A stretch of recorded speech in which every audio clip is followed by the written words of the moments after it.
Hey guys, welcome back to D-Res Gaming News on Clownfish Gaming. This is Neon. We're going to talk about the Switch 2 and pricing.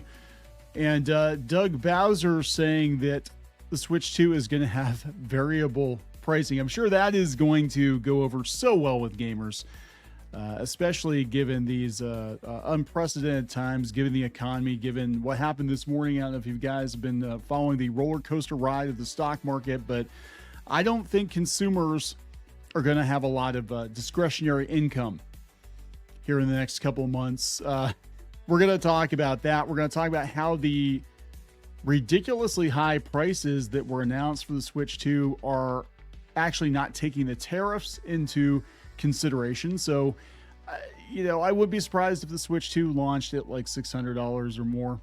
That's just my personal opinion.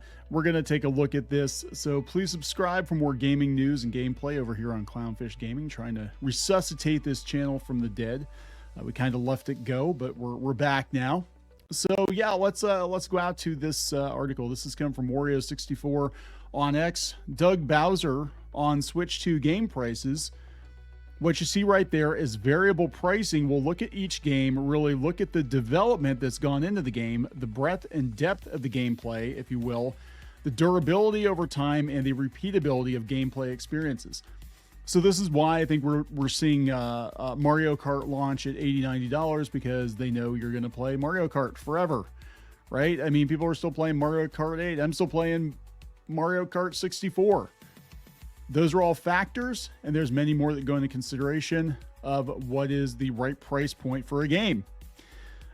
So I think you can anticipate there will be variable pricing, and we haven't set a benchmark. This is coming from the Washington Post. Variable pricing. This is not going to go over well. Gene Park, who's writing for the Washington Post, says, yeah, shortly before Trump's far-reaching tariffs stunned the global economy, gamers were fixated on another number. The Switch 2's marquee title Mario Kart World is going to cost $80. The $450 price for the new console put fans into sticker shock. But these are the same people, like, I'm going to be honest. Remember when the PS5 came out? Remember when the PS3 came out? How high the price was and people still paid it? I'm just saying. And that was before Nintendo delayed the pre-order date for US buyers indefinitely to take stock of the new tariffs. And we're gonna talk about that too. I think it's going to be higher. I think it's going to be higher. Yeah, Bowser. This is Doug Bowser. Very appropriate name for this guy, by the way. He said that Nintendo is not going to address the tariffs beyond the delay announcement. Bowser provides some insight into the company's approach, which we talked about. And Donkey Kong Bonanza is a steal at $70. I mean, to be fair, Donkey Kong Country was, I think, more than that when it came out back in the 90s. But again, chips and RAM, and it's not really an issue now, right?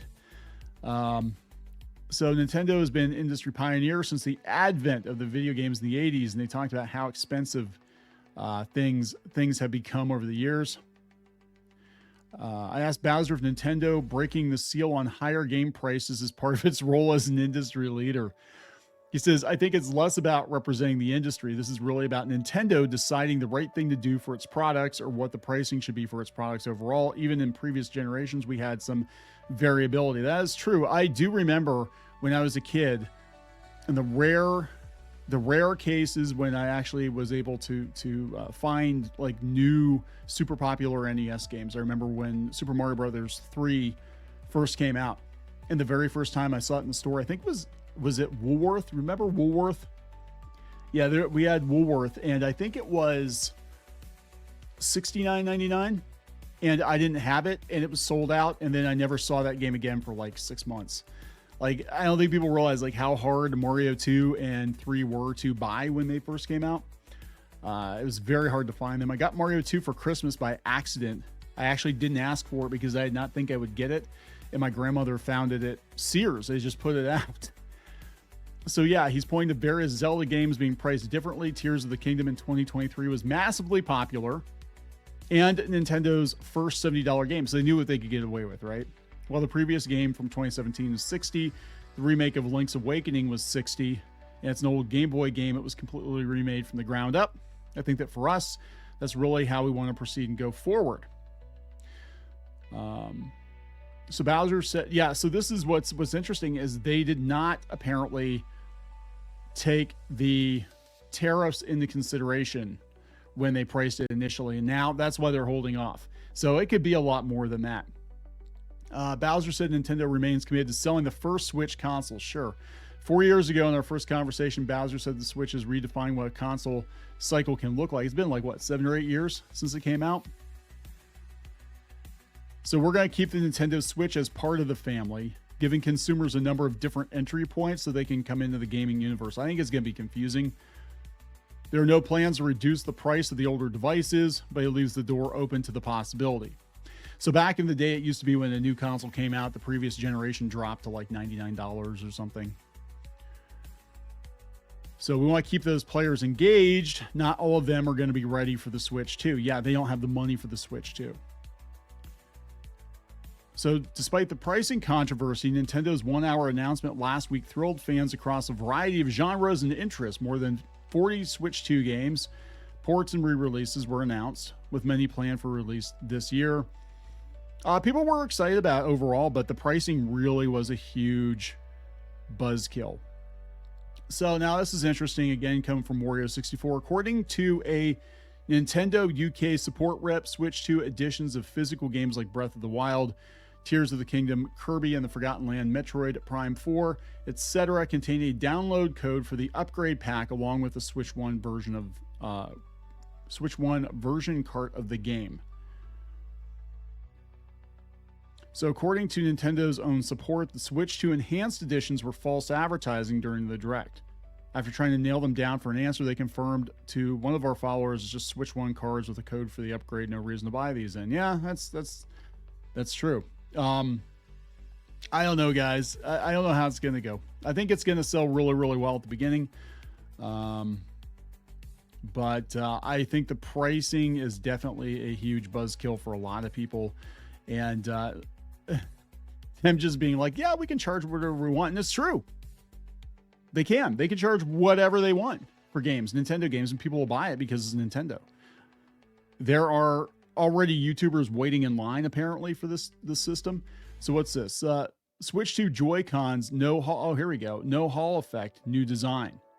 They've officially confirmed that the Joy-Con controllers for the upcoming Nintendo Switch 2 will not feature Hall effect sticks. Despite this, the company states that the new Joy-Con controllers have been designed from the ground up and are reported to feel good in use. Does that mean they got rid of the drift?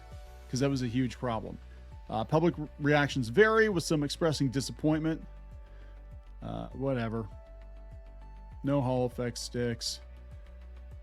Yay. I mean, it's like, look, why are we